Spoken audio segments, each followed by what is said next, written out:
Hola a todos, quiero compartir con ustedes algo que me sucedió en Disneylandia. No soy de escribir mucho, pero esta experiencia fue tan impactante que sentí la necesidad de contarla. Debo advertirles, es un poco largo, pero creo que vale la pena. Todo comenzó como un día normal. Mi familia y yo estábamos emocionados de estar en Disneylandia y como cualquier padre, estaba ocupado asegurándome de que mis hijos se divirtieran al máximo. Fue hacia el final del día cuando las cosas empezaron a ponerse extrañas. Caminábamos por Adventureland cuando noté a una mujer sola, apoyada contra un árbol. Parecía desorientada y algo en su expresión me hizo sentir incómodo. Me acerqué para preguntarle si necesitaba ayuda, pero antes de que pudiera decir algo, ella me miró con ojos que aún me persiguen en mis pesadillas. Tenía marcas en el rostro, como si hubiera estado llorando durante horas. Su ropa estaba desarreglada y parecía que había pasado por algo realmente aterrador. Me dijo que su nombre era Amelie y que estaba perdida. Traté de consolarla, le dije que la llevaríamos a la seguridad del parque, pero insistió en que no quería involucrar a nadie más.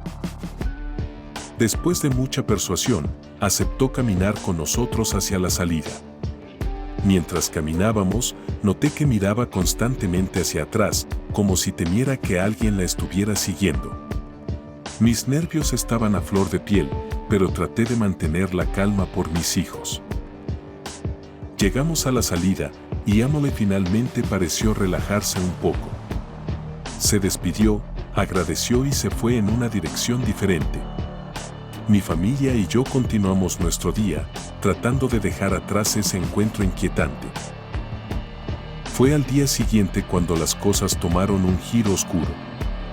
Vi en las noticias que una mujer llamada Amelie, la misma que encontré en Disneylandia, fue encontrada muerta en su hogar. La policía estaba investigando el caso, y lo que descubrieron fue más aterrador de lo que podría haber imaginado. Resulta que Amelie vivía cerca de nosotros, en nuestra ciudad natal. La autopsia reveló que fue brutalmente asesinada. Pero lo que me heló la sangre fue la conexión con su vecino, un hombre que nunca había visto antes, pero que vivía a solo unas casas de distancia. La policía descubrió que este vecino tenía problemas de adicción a las drogas.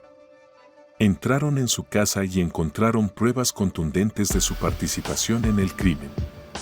No puedo dejar de pensar en lo cerca que estuve de la violencia, de lo vulnerable que somos incluso en lugares tan felices como Disneylandia. Esta experiencia me ha dejado con una sensación de miedo constante, preguntándome qué más podría estar sucediendo a nuestro alrededor sin que lo sepamos. Disneylandia ya no es solo un lugar de magia para mí, ahora lleva el peso de una tragedia que nunca podré olvidar. Les insto a que siempre estén atentos a su entorno, incluso en los lugares más inesperados.